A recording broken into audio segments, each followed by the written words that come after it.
세상에는 세 가지 종류의 목사님이 계십니다. 목사님도 아니죠. 목사 있습니다. 잠을 푹 재우는 목사님 있습니다. 또 졸리던 눈도 번쩍 뜨게 하는 그런 목사님도 있습니다. 근데 제일 힘들게 하는 목사님은 재웠다 깨웠다 재웠다 깨웠다 하는 거예요. 잘만 하면 눈 뜨세요 그래갖고 깨워놓고 나서 또 푹 또 잘만 하면 정신 차리세요 막 이러는 고문당하는 시간 같은. 근데 마음은 아니잖아요. 우리 예배 드릴 때 신앙생활 할 때 한 해를 시작할 때 다이어트 결심할 때 뭔가 자격증을 따기 위해서 단기간이라도 뭔가 집중해서 뭘 해야 되겠다. 새벽에 학원을 나가는 그 등록을 끊을 때 뭐 있잖아요. 우리 삶에서 그래 좀 하고 하는 거. 근데 이게 흐려져요.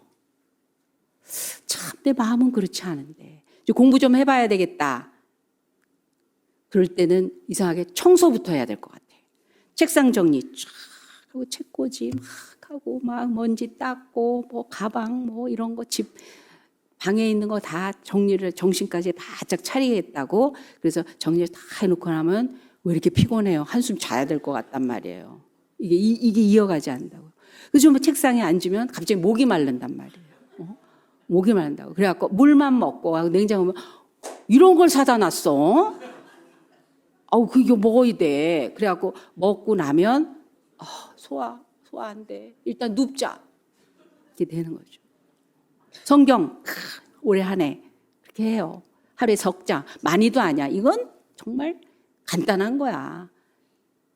지금 15일인데 14일인데 석장씩 하면 몇 장이죠? 42장. 창세기 아직 진행형이에요. 그래서 항상 성경은 앞부분만 까맣잖아요. 중간 호요해요.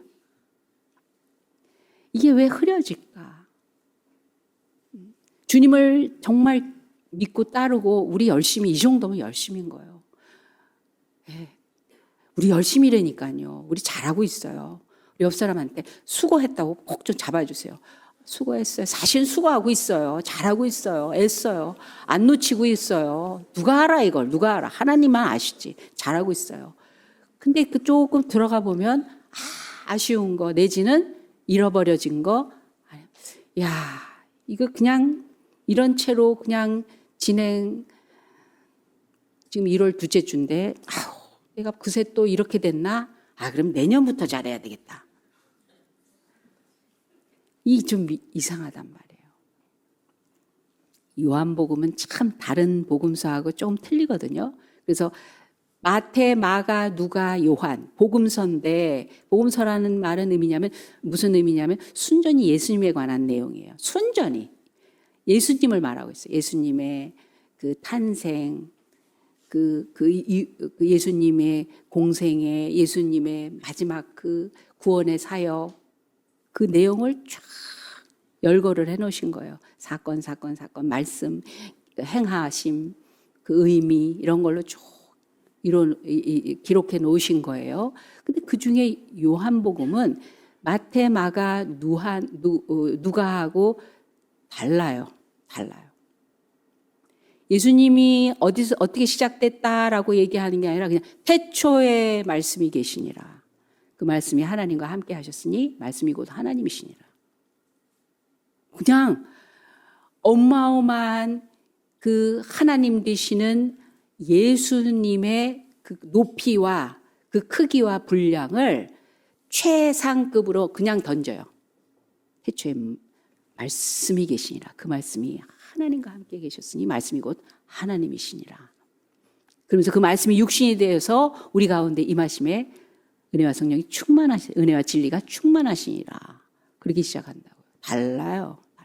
그래서 공간복음 같은 관점으로 본 마태, 마가, 누가와 좀 다르게 취급을 합니다. 그러면서 이것을 기록한 이유를 요한복음 20장 31절에 이렇게 얘기합니다. 오직 이것을 기록함은 너희로 예수께서 하나님의 아들 그리스도이심을 믿게 하고자 하며 또 너희로 믿고 그 이름을 힘입어 생명을 얻게 하려 함이라. 영원한 영생하는 하나님의 그 생명에 동참하는 거, 구원 얻는 거, 이거를 위해서 이걸 기록했다. 모든 성경이 그렇죠. 그런데 이거를 분명하게 못을 박아요. 아예 이 요한복음을 기록한 의미를 정확하게 기록을 해 주셨습니다. 하나님이시며 하나님의 아들이신 인간으로 오신 그분은 우리들이 그냥 좋아요, 믿어요, 우리를 복되게 해주세요, 의지합니다, 그런 차원이 아니라는 거예요. 그런 차원이 아니라는 거예요.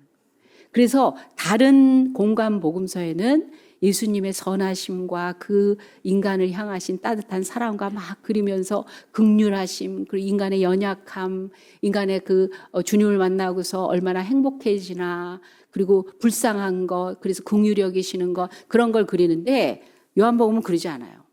예수님의 그 죽으심 현장에 갈 때는 예수님의 그 고통, 아픔, 당하신 이런 거를 공간 보고 마테마가 누가를 그리는데 거기서 기록하고 있다면 요한복음은 예수님의 최상급을 그리세요. 그래서 잡으러 왔어요. 로마 병사들이 잡으러 와서 가룟 유다가 고발해갖고 가룟 유다를 앞서서 왔는데 깜깜한 밤이야. 그러니까 예수님을 잘 몰라봐요. 누구냐? 누가 여기 예수 누구야? 이렇게 물을 때 고난당하신 주님께서 사람들에게 손에 이끌려서 끌려가고 가룟 유다의 고발 이런 걸 그리는 게 아니라 나야 그래요. 나다. 너희들이 찾는 자는 나다.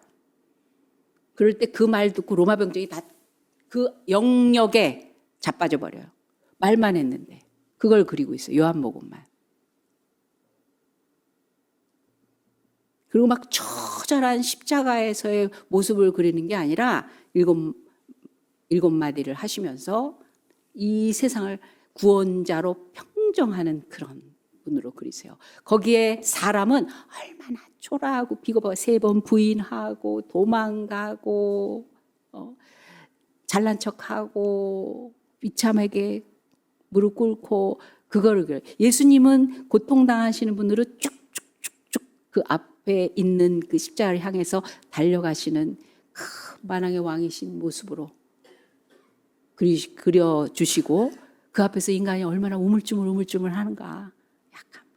약한 존재로. 그렇게 요한복음은 기록하고 있어요. 그러면서 이것을 기록함은 그분이 예수께서 우리의 그리스도이심을 믿고 그분으로 인하여 영원한 생명을 얻게 하려 합니다. 해놓고 21장 마지막 부분이 오늘 읽은 말씀 보면요. 너무 웃기는 거예요. 베드로는 3번 비참하게 자기가 가장 아끼고 사랑하고 귀하고 사랑받고 싶어서 그 앞에서 막 주여 저를 좀 특별하게 인정해 주세요. 그러면서 쫓아다닌 정말 열렬한 제자예요. 그런데 예수님이 이해할 수 없을 정도로 끌려가서 그 모든 능력을 다 내려놓고 비참하게 당하시는 걸 보니까 가까이 가서 어떻게든지 옆에 있고 싶어서 가야바 제사장 집들에 들어갑니다. 거기서 신문을 하는데 사람들 뭐 대단하죠. 그 밤중에 바깥들, 중간들, 안뜰이 있어요. 현관 문이 있겠죠. 그 사이사이에. 바깥들에서 중간들에서 안뜰까지 가는 거예요. 예수님이 거기 안까지 잡혀가서 신문을 당하고 막 이러니까 우리 주님, 우리 선생님, 랍비 선생님, 주여 이러고 그 간절한 마음으로 쫓아갔는데 거기서 보니까 이 사람도 같이 있던 사람 아니에요? 왜 아니겠어요? 다 그동안에 얼마나 소문 많이 나고 사람들 눈에 많이 띄었을 텐데 그때는 의기양양하고 의식했을 텐데 주님이 비참해지는 순간 다른 사람이 한편이잖아 라고 얘기했을 때 자기도 그 비참함 속에 있게 되는 거잖아요. 그러니까 아니에요. 그리고 중간뜰로 나옵니다. 근데 중간뜰에서 아니 그 말하는 거 보니까 그 모습을 보니까 맞는 것 같은데 그 사람들 같이 있었던 사람들 중에 하나인 것 같은데 절대 아니에요. 그리고 바깥들로 나와요. 게지바이가 거기서 시종도는 시녀 같은 사람이겠죠? 그 사람이 아, 저 봤어요. 당신 맞아. 그랬더니 저주하고 맹세하면서 저런 사람하고 내가 같이 있었다고? 그게 진짜 사실이면 내 손에 장을 찢어요. 막 이런 저주 같은 거겠죠. 그렇게 얘기를 합니다. 닭이 꼭기요 하고 2번 울어요. 주님이 분명히 그러셨거든요. 내가 이제 곧 사람들에게 끌려가서 죽임을 당하리라. 그러나 3일 후에 내가 다시 살아나서 너희보다 먼저 갈릴리에 가겠다. 얘기를 했는데 죽는다는 말에 확 꽂혀가지고 그런 일, 우리 선생님, 우리 주님이 왜 그런 일을 당해? 저희가 얼마나 주님 좋아하고 의지하고 주님 지켜드릴게요. 그런 일 일어나지 않게 해드릴게요. 막 탄원하고 난리를 치는 거예요. 그랬더니 내가 닭이 울기 전에 3번 나를 부인하리라. 그런 얘기를 했잖아요. 그런데 자기가 겁나서 막 일을 저지르고 난데 닭이 우는데 생각이 나요. 근데 누가 보면 그걸 그렇게 그리고 있어요. 포승줄에 잡혀서 거기 묶여서 이렇게 그 가야바 뜰 앞에서 신문을 당하시고 침뱉음 당하고 매질 당하고 그럴 때 뒤에서는 제자가 배신하고 있잖아요. 베드로가 자각을 탁 합니다. 닭이 우니까. 자기가 결코 절대로 그렇게 할 생각도 없고 그럴 마음도 없고 그러면 안 되는 거 아는데 저질렀어. 닭이 울 때 주님이 하신 말씀이 딱 생각나는데 누가 보면 이렇게 서 계시던 그 모진 일을 당하시는 주님이 뒤로 이렇게 돌아보셔. 베드로와 눈이 딱 마주쳤대요. 그때 기분이 어땠을까? 그 자괴감. 그래서 나가서 펑펑 울어요. 그리고 고향으로 도망가는 거예요. 어부가 되는 거예요. 주님이 부활하셔서 나타나셨습니다. 어떻게 해야 돼? 내가 세상에서 가장 나로 인해서 고통받은 사람이 길거리에서 딱 만났어. 난 알아요. 나 죽일 놈이야. 난 진짜 얼굴 못 들어. 그 사람 보면 난 진짜 난 감당 안 돼. 평생 아무도 몰라도 나는 아는 그 기가 막힌 나의 고약함, 나의 악함, 그 죄의식, 죄책감. 근데 주님이 그 현장에 나타나셨잖아요. 다시 고기 잡아주시잖아요. 불러다가 요리까지 해서 먹여주시고 그러십니다. 왜? 베드로에겐 치유가 필요했기 때문입니다. 회복됐어요. 그래서 회복됐어요. 그 회복의 끝자락에서 무슨 일이 있었냐면 네가 날 사랑하느냐. 아주 로맨틱해. 이 관계가 그 주님 앞에선 이제는 2번은 그렇게 안 하죠. 절대로 안 하죠. 거기까지 갔는데 이런 감격과 사랑과 감동을 회복받았는데 용납받았는데 네가 날 사랑하느냐 주께서 하시나이다. 제가 주를 사랑하는 거 주께서 하시나이다. 그렇게 3번 재차 확인하면서 주님이 말씀하십니다. 그래 이제 네가 마음대로 살았던 삶은 이제 청산될 거야. 그리고 이제는 나와 같이 나를 우선으로 우리 주님의 뜻이 가장 옳고 선하고 영원하고 최고인 그걸 붙들고 나와 같이 갈 거다. 목숨도 아까워하지 않고. 그래서 내가 더 이상은 네가 원하는 대로 사는 것이 아니라 네가 원하지 않았더라도 그 길을 가게 될 거다. 넌 날 위해서 목숨을 다하여 사랑하는 사람이 될 거야. 이런 얘기를 해주시는 거예요. 그럴 때 요한복음의 끝자락에 그 감격과 회복과 치유로 이제 다시 거듭난 사람이 됐는데 그때 하는 말이 뭔지 아세요? 쟤는요. 시시껄렁한 바보 같은 소리를 하는 거예요. 사랑하기로 했잖아요. 이제는 둘도 없는 사이가 됐잖아요. 이제는 알아버렸잖아요. 이 감격을 이제는 놓칠 수가 없잖아요. 하늘을 알아버렸잖아요. 전에는 상상할 수 없었던 영원한 거를 이제는 그 가치에서 자기가 발견됐잖아요. 근데 보통 사람 아니잖아요. 그 사랑 속에 녹아졌으니까 보통 사람 아니잖아요. 근데 갑자기 천박한 소리를 하는 거예요. 그걸 성경이 기록하고 있어요. 성경이 기록하고 있어요. 우리가 어떠한 거룩한 믿음으로 이제 새 사람이 됐지만 놓칠 수 있는 게 예수님이 마지막 경고예요. 우리가 한 해를 시작하면서 2024년 계속 하나님이 우리를 인도하시면서 아멘, 아멘, 아멘, 아멘 하고 새로움도 겪고 하나님의 약속도 성취받고 감사 하는 것 같지만 여전히 우리를 천박한 걸로 무너지게 하는 일이 얼마든지 있을 수 있다는 걸 경고하고 있습니다. 경고하고 있어요. 왜 그랬을까? 베드로는 결국 순교합니다. 결국 순교해요. 근데 왜 그랬을까? 왜 이런 일이 일어날까? 우리에게 왜 이런 일이 일어날까요? 이제 사랑할 분은 한 분이에요. 우리가 결혼을 작정했을 때 당신이어야 한다라는 걸 이제 알았어요. 그렇게 한 초점을 맞추고 집중합니다. 목표가 생겼어요. 그게 진짜라는 것을 알아버렸어요. 나는 이제 확실한 결심을 가지고 시작했어요. 근데 그 바라보던 중간에 이게 시선이 흐트러지는 이유가 뭐죠? 다이어트를 결심을 했어. 잡지를 보고 올해는 이거다. 이거다. 그래서 선포하고 거절하기 시작합니다. 시간을 정해놓고 정해진 메뉴를 가지고 탁탁 합니다.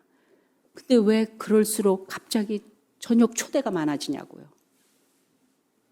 저녁 초대가 있으면 어떡할 건데. 자기가 흐트러 놓고 마음대로 안 되는 자괴감이 드는 거예요. 자기 실패감에 사로잡히는 거예요. 주님은 그걸 경고하셨어요. 그게 얼마나 우리한테 하찮은 거지만 큰 거를 무너뜨리는 일이 되는지 우리 신앙 생활에서 우리의 축복된 길을 가는데 우리의 완성되는 그 목표를 향해서 거의 도달했는데도 불구하고 그걸 무너지게 하는 거. 그것 때문에 하는 거. 근데 우리에게 그게 크게 와 있어요. 베드로가 그랬듯이 첫 번째로 베드로는 왜 이런 일을 하느냐. 그 주님이 주신 길을 결정해서 가는데 갑자기 쟤는요. 왜 이렇게 비교와 열등감과 우월감 사이에서 왔다 갔다 해야 되느냐는 거예요. 첫 번째로 베드로는요. 사람을 의식하는 깊은 사고방식을 갖고 있어요. 사람을 의식하는. 예수님을 따르면서도 너희들이 나를 다 버리리라. 주님이 이렇게 예언하셨어요. 그럴 때 저는 안 그럴 거예요. 저는 그렇게 절대로 안 할게요. 왜 그런 말씀하세요? 저를 믿어주세요. 이렇게 얘기한 게 아니라 다른 사람 다 버려도 전 안 버릴게요. 다른 사람 다 버려도 자기가 안 버려요. 아우 요 얍삽함. 정말 신실한 마음으로 주님 한 분에게 내 마음을 들여서 나오는 말이 아니라 너희보다 내가 나을 때 그걸 만족하겠다는 거예요. 다른 사람이 못해야 만족하는 거. 다른 친구들이 성적이 떨어져야 내가 대학 갈 것 같은 그 마음. 다른 집은 다 있는데 왜 우리 집은 없어? 그래서 생기는 불만. 주님을 바라보는 시각에서 다른 사람을 의식하는 거 있죠. 거기에 불만과 원망과 두려움과 시기와 질투가 나오는 거예요. 여기 왜 이렇게 누가 이렇게 지저분하게 여기 다 이렇게 엉망으로 만들었어? 이거 왜 이렇게 여기가 더럽지? 이렇게 얘기하면 빨리 치워야 되겠다. 여기 왜 이렇게 더럽지 정말? 이렇게 생각하는 게 아니라 저는 제가 그런 게 아니고 얘네들이 그랬어요. 고발을 해버려. 자기 나만 피하면 되는 거야. 나만 아니면 되는 거야. 내가 여기서 다르다라는 것들을 증명하는 기회로 삼으려고 하는 거예요. 그게 진짜를 가짜로 무너지게 하는 아주 작은 일인 것 같은데 그런 거예요. 신앙이 참되기 시작하고 참된 마음 중심을 갖고 있는데 그 사랑이 정말 진실된 거였는데 그런 것들이 우리를 가짜로 뒤집어지게 하는 거예요.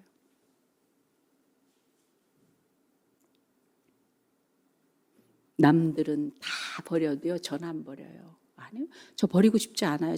안 버릴래요. 믿어주세요. 순전한 자기. 주님을 바라보면 순적하게 가는 힘이 생겨요. 주님을 바라보는 시각이 흐트러지면, 주님이 아닌 딴 것을 보기 시작하면 거기에 내가 주인공이 되기 시작을 합니다. 이거보다는 내가 나은 것 같고, 나야 될 것 같고, 저거보다는 내가 높아야 될 것 같고 이러는 거예요. 근데 주님을 바라보면 다른 사람이나 다른 상황이나 이런 거와 높낮이를 따질 이유가 없어져요. 왜? 그분이 다 갖고 계신 제일 높은 분이고 제일 크신 분이고 제일 완전하게 나를 책임져 주시는 분이기 때문에 다른 걸 의지할 필요가 없거든요. 다른 걸로 증명할 필요가 없거든요.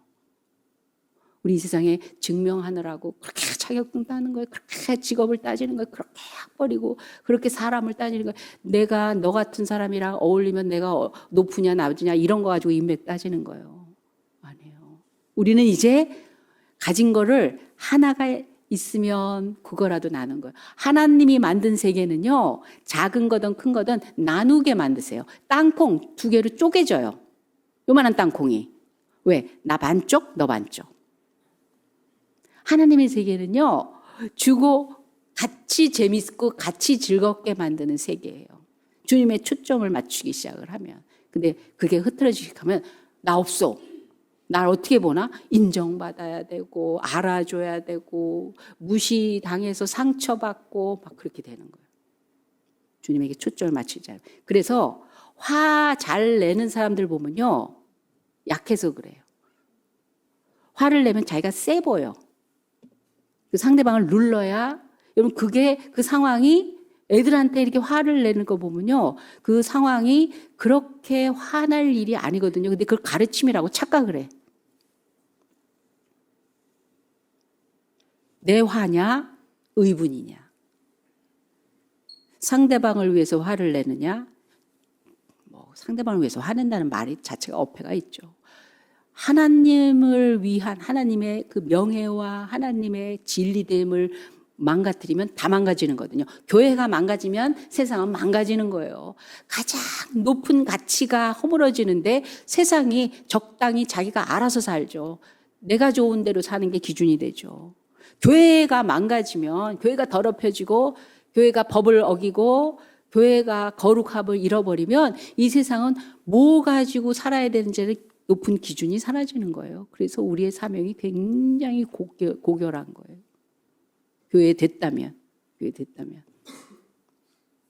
주님을 바라보면 참 답답하고 인색하고 옹졸하고 그리고 모자랐던 이기적이고 잔인했던 그런 부분들마다, 상했던 부분들마다 부드러워지고 풀어지고 넉넉해지고 열려지고 그러는 거예요. 네가 잘났냐? 내가 잘났냐? 이런 거에서 자기 증명할 필요가 없어지기 때문에 그렇습니다. 베드로는 아직 자기 증명이 필요했던 거예요. 왜? 요한은 항상 이상하게 은혜도 경쟁이야. 은혜도. 왜냐하면 요한복음에 요한은 자기 스스로를 어떻게 얘기하냐면 예수의 사랑하는 제자라고. 예수의 사랑하는 제자. 얼마나 예수님의 사랑을 갈구를 했는지 자기를 예수의 사랑하는 자래요. 베드로가 열심히 쫓아가. 주님을 쫓아가. 그런데 보면 왜 요한에게는 저런 여유가 있지? 십자가상에서도 그렇습니다. 요한은 십자가 앞까지 다 도망갔지만요, 마리아와 같이 서 있었어요. 그래서 십자가상에서 어머니 아들이니이다. 넌 어머니다. 그래요. 그래서 30년을 마리아 돌아가실 때까지 요한은 자기 집에 모셨니라 그래요. 30년이라는 거 나중에 이제 기록으로 우리가 알아낸 거고, 성경은 그 이후로 요한은 자기 집에 마리아를 모셨다 그랬어요.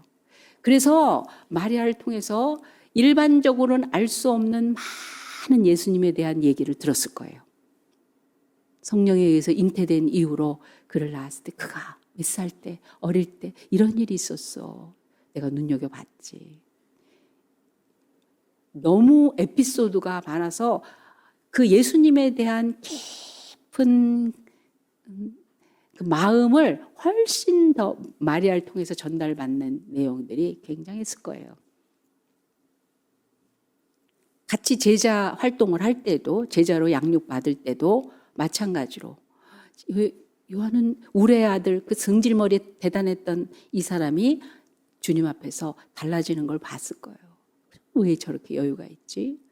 마지막 만찬석에서도 가룟 유다 얘기할 때 제가 그래요. 예수의 품에 안기요. 원래 품에 안기는 게 아니에요. 유대인의 식사 습관을 보면 가운데 그 중국집처럼 음식 쫙 차려놓고 몇 시간을 식사를 하는데 그때 많은 대화를 나눕니다. 가족들끼리. 너무 풍성한 그 교제의 시간이에요. 가족들 안에서. 그럴 때 배너 보면은 그런 거 식사법 보셨을 거예요. 배너라는 영화 보면. 이렇게 겹쳐서 옆으로 이렇게 팔 이렇게 하고 비스듬히 앉아. 그 소화가 되는지 모르겠어요. 근데 이렇게 앉아갖고 막 먹으면서 얘기하는 거예요. 편안한 자세로. 그럼 이렇게 겹치는 거를 예수의 사랑하는 제사가 그 품에 안기요. 그런 거예요. 바로 옆에 붙어갖고. 베드로가 저기 내 자리였어야 되는데. 그런 욕심이 있었던 사람이에요. 그래서 자기가 열심히 주님 그러고 막 무리도 걷고 막 별거 하지만 항상 보면 자기는 비교에 의해서 자꾸 마음이 초조해지는데 요한을 보면 저는 왜 여유가 있지? 여러분 비교하는 순간 지는 겁니다. 왜냐하면 잘난 사람은 비교하지 않아요. 비등비등하거나 자기가 조금 못할 때 얼마 가졌나? 잘 사나? 그것도 가까운 사람. 웃기는 거죠. 벌써 비교하는 마음을 갖고 있는 순간 그건 지는 싸움이에요. 잘났니 못났니 이런 거 자체가. 그래서 예수님이 이제부터 너는 이런 사명의 삶을 살게 될 거다 그럴 때 갑자기 요한이 떠올라. 쟤는요? 그랬더니 예수님이 너 왜 시선 바꿔? 상관하지 마. 상관하지 마. 주님 바라보고 나가는 이 출발선에서 좌로나 우로나 치우치거나 그렇게 하지 마. 살다 보니까 욕심이 생기네요. 살다 보니까 또 남들하고 맞춰야 되네요. 살다 보니까 이게 더 좋은 게 생겼네요. 이러지 말라라는 거예요. 저희 교회에 이름이 상관 씨가 계셔. 놀라운 이름이에요. 주님에 계십니다. 상관하지 마. 우리 옆 사람한테 주먹 쥐고 상관하지 않으리라 얘기 좀 해주세요. 상관하지 않으리라. 다른 사람 뭐 상관이야. 상관하지 마. 상관할 필요 없어. 베드로는 또 어떤 일이 있냐면요. 사람만이 아니라 딴 데를 또 잘 쳐다봐.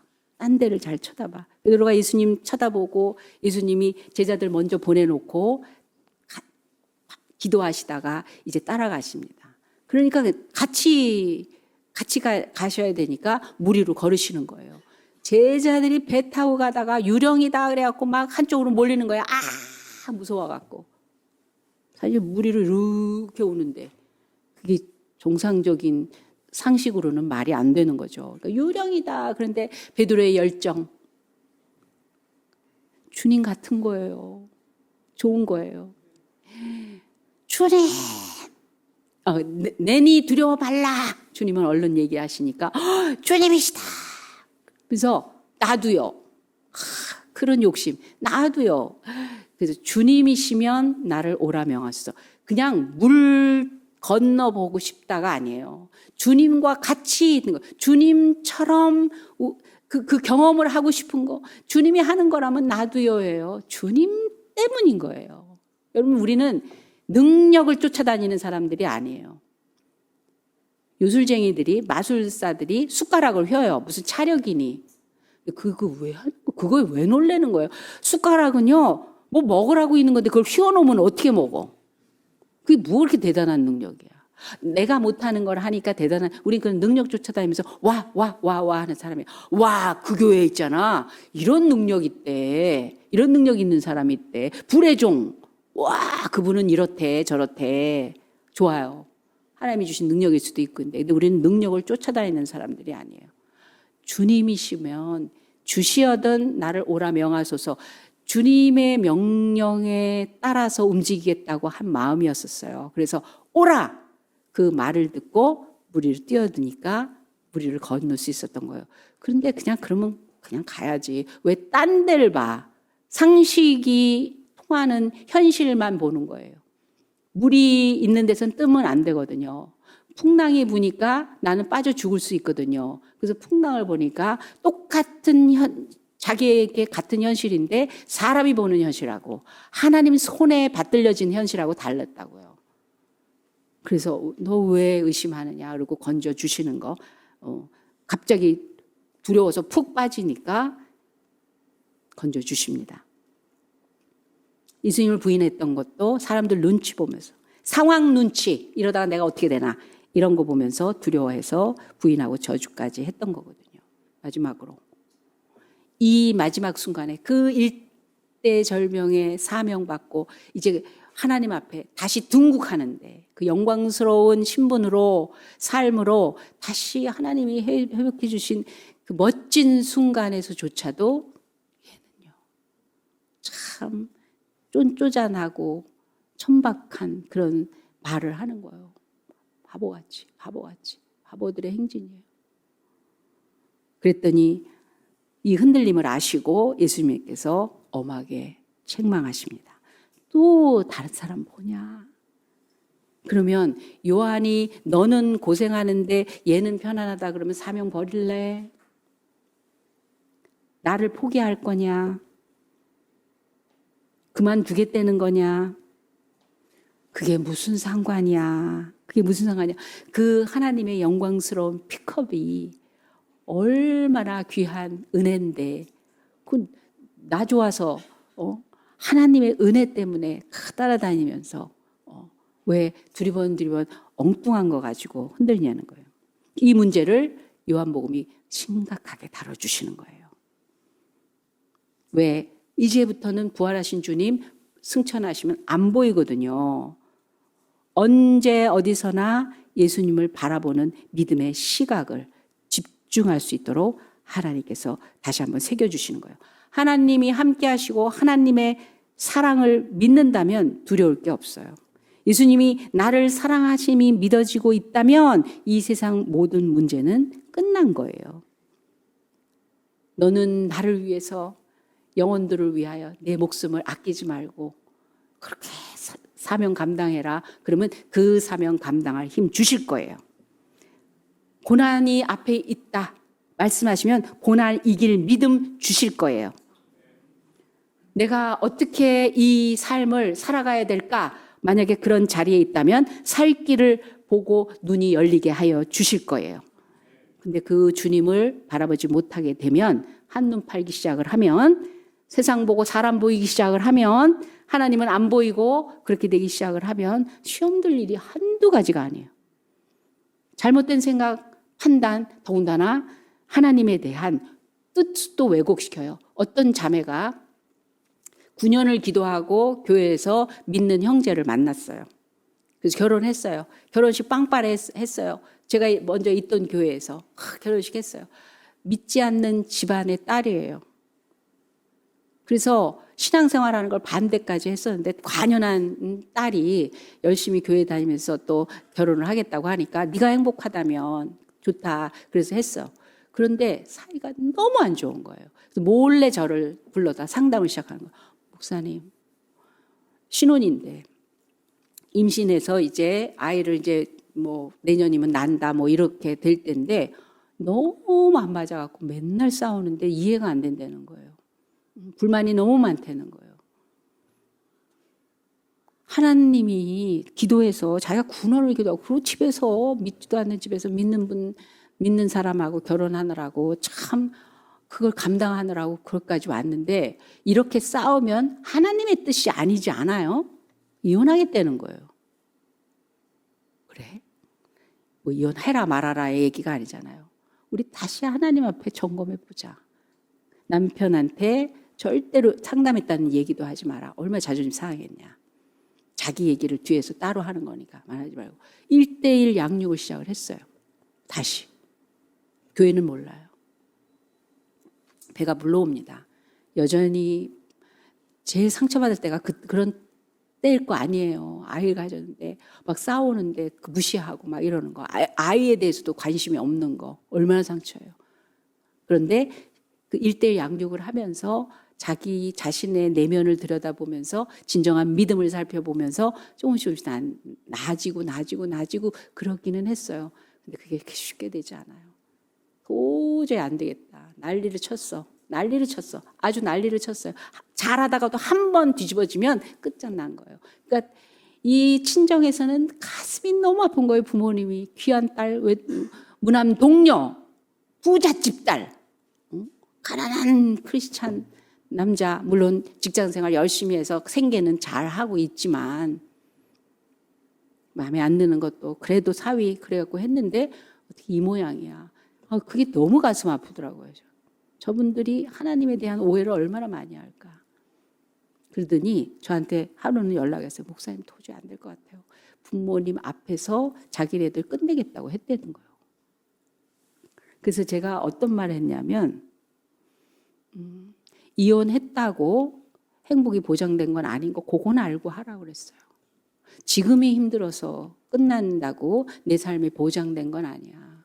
보장은 사람이 할 수 있는 게 아니야. 그걸 안 된다의 얘기가 잘 못 살 거다 얘기도 아니고 나 목사야. 그래서 나한테는 다른 사람이 볼 때 이게 직업이기 때문에 난 이 직업으로 하면 난 하나님 빼놓고는 아무것도 말할 수 있는 사람이 아니라. 그래서 날 찾아왔을 거고 그랬거든요. 하나님이 은혜를 베푸셨어요. 이 두 사람에게. 부모님 앞에서 그렇게 모진 상황까지 왔는데 아이 낳았어요. 교회 계속 다녀요. 둘째 아이까지 낳았어. 그때는 안 찾아와. 근데 하루는 아무도 몰라요. 저만 알아요. 그 가정의 얘기는. 그런데 하루는 크리스마스 때였는데 교육자들에게 케이크를 이렇게 선물로 돌리겠다고 이렇게 여러 교육자들이 있으니까 이제 그 가정에서 돌리겠다고 하는 거예요. 그래서 제 책상에다가 케이크를 갖다 놨다고. 근데 제가 없었거든요. 그랬더니 다른 사람이 그때는 아직 집사가 아니었었어요. 그분이 목사님 책상에 케이크 갖다 놨어요. 그러더라고요. 그래서 그래? 근데 이제 거기는 좀 큰 교회니까 막 사람들이 막 와 하고 막 끝난 다음에 막 움직이잖아요. 그리고 그랬구나. 근데 저기서 딱 보인 거예요. 그래서 내가 막 눈으로 이랬더니 눈을 이렇게 찡긋찡긋하면서 그러더라고요. 너무 감사했어. 예, 내가 슬픈데 이게 하나님 뜻이겠어? 일 수 있는 상황도 얼마든지 올 수 있어요. 근데 주님을 그래도 보는 거예요. 바라보는 거예요. 주님은 실패하지 않습니다. 주님은 책임을 지실 때 외롭게 하고 책임지시지 않습니다. 주님은 아리까리하게 만들어 놓고 나를 따르라 하시지 않아요. 주님 자신 있으십니다. 하나님의 자신감은 아들을 포기하면서까지, 아들을 내 동댕이 치면서까지 우리를 찾겠다라는 열심이에요. 그래서 찾아주시는 거예요. 그래서 주님 바라보는 그 시각을 다른 데로 돌리지 않는 거예요. 그럼 이제는 우리는 어떻게 해야 되나? 그렇다면 그게 주님만 바라본다는 게 어떻게 하는 거냐? 지름길이면서 구식이면서 최첨단이면서 한 가지 영원한 한 가지 방법밖에 없어요. 그게 기도와 말씀입니다. 기도는 주님만 바라보는 힘이 생기는 시간이에요. 기도하기 시작을 하면 정리되는 거 많아요. 마음도 정리되고 시선도 정리되고 생각도 정리되고 알아지는 거 많아요. 찬송도 우리에게 참으로 귀한 힘이 되지만 이 기도는 주님만 바라보는 힘이 생기는 그런 시간이에요. 우리가 하나님 아닌 다른 믿고 의지할 만한 우상들이 그득하는데 이게 정리될 수 있는 시간이에요.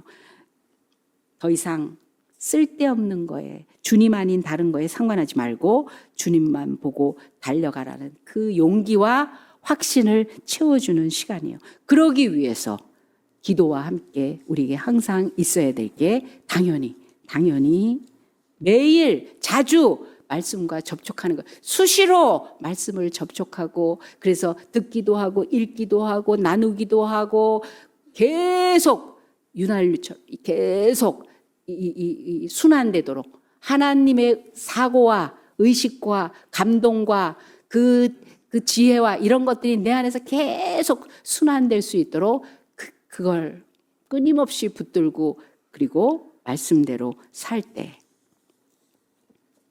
하나만 하고 마치겠습니다. 성경 참여 연구소에서 연구를 했어요. 그 조사 결과 성경을 자주 매일 접촉하는 사람에게 일어나는 10가지 변화들. 이거는 영적인 거, 사회적인 거, 신체적인 변화까지. 신앙의 깊은 발전뿐만이 아니라 진짜 눈에 보이는 변화까지 일으킨다는 걸 연구소에서 연구를 해냈어요. 첫 번째로 나쁜 습관이 감소된대요. 줄어든다는 거예요. 도덕적 가치와 행동을 긍정적으로 변화시키는 힘이 된다는 거예요. 올바른 방향을 제시하고 유혹으로부터 지키내는 거예요. 왜냐하면 이게 말이 아니기 때문에 하나님의 말씀은 살아있고 운동력이 있어서 우리의 신경 조직까지 파고든다는 거예요. 명령에 우리의 이 몸까지 움직여진다는 거예요. 만물은 하나님이 지으셔서 만물은 하나님의 말씀을 들을 귀가 있다니까요. 흙이 하나님의 말씀을 들을 귀가 있다고요. 이 별이 하나님의 말씀을 들을 귀가 있다고요. 여호수아가 아말렉과 싸울 때 공중에 해를 그대로 머물라고 해서 12시간을 머물렀다는 거예요. 이거는 온 우주가 갑자기 다른 사건이 되는 거예요. 별 하나가 혼자 가만히 있는 게 아니에요. 같이 움직이는 거라서. 이 지구상의 작은 무리들, 그들에게 하나님이 집중해서 하나님의 뜻을 이루실 때에 온 우주가 같이 동참하는 거예요. 왜냐하면 하나님의 명령이 있으니까. 온 우주는 하나님께서 말씀으로 주셨기 때문에 하나님의 말씀 들을 귀가 있습니다. 풍랑아 잠잠하라 그 말씀을 듣고 잠잠합니다. 안진뱅이 일어나라고 하니까 일어나지는 거예요. 깨끗한 바다라 하면 깨끗한 바다지는 거예요. 말씀을 자주 접촉하고 내 안에서 내 뜻이 있고 나도 의지가 있고 나도 나다라고 하는 것들이 계속 그 말씀으로 그 접촉으로 천지를 창조하신 하나님의 말씀으로 내가 그것을 흡수하기 시작하면 나쁜 습관이 감소되고 두 번째로는 함께 다른 이들과 교류하는 즉 하나님이 혼자서 나 하나서로 끝나지 않아요. 이것이 막 바깥으로 발산되게 하신다는 거예요. 신앙의 공유의 증거가 됩니다. 그래서 하나님 사랑 전파의 원동력이 돼요. 신앙 공동체가 같이 성장하게 되는 거예요. 왜냐하면 나눠지니까. 세 번째로는 당연히 제자들이 양성이 됩니다. 그냥 살잖아요.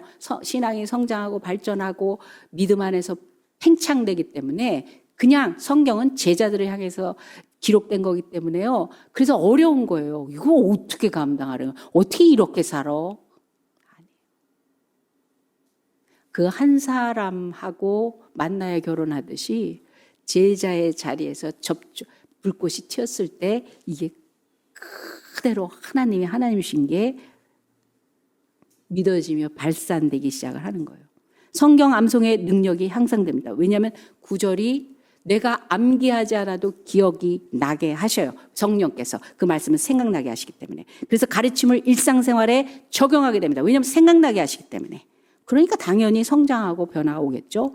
그리고 신앙의 깊이가 깊어지고 삶의 방향성이 명확하게 왜냐하면 말씀은 우리의 삶의 방향과 목적을 제시하기 때문에. 그래서 혼란스러운 세상에 대한 확고한 기준을 제시하고 결정과 행동에 대한 영향을 주어서 올바른 선택하게 하신답니다.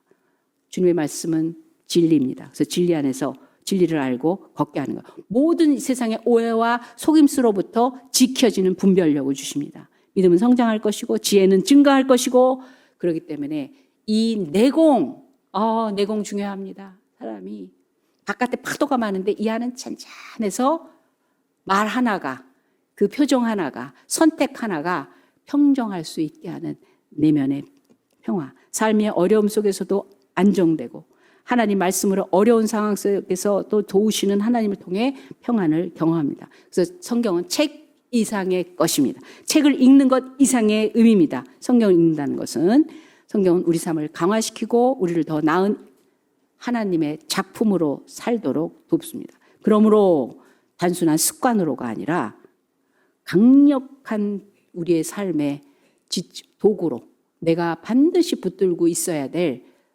지지대로 우리 말씀 그리고 기도로 주님께 초점을 맞추는 시각이 바뀌지 않을 수 있는 힘을 받는 그런 걸로 우리 2024년 시작했는데 엉뚱한 소리 쟤는요 마지막에 그러잖아요.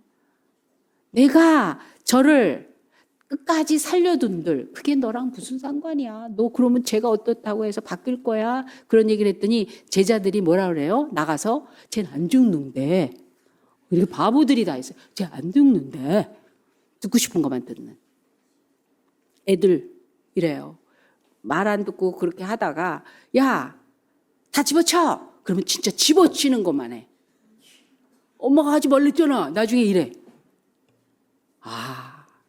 우리는 그렇지 않아. 나중에 이 제자들은 어때요? 그렇게 명료하고 그 영광스럽고 담대하고 멋지고 주님의 그 12 면류관을 받고 주님 옆에서 하나님 앞에 높임 받는 그런 영혼으로 완전히 거듭나게 됩니다. 주님에게 집중하고 그 초점을 가지고 같이 바라보니까 성공합니다. 나는 성공하리라. 우리 주먹주 옆 사람한테 나는 성공하리라. 나는 성공하리라. 하나님 안에서의 성공이 성공입니다. 기도하겠습니다. 하나님 아버지 감사합니다. 감사합니다. 감사합니다. 주님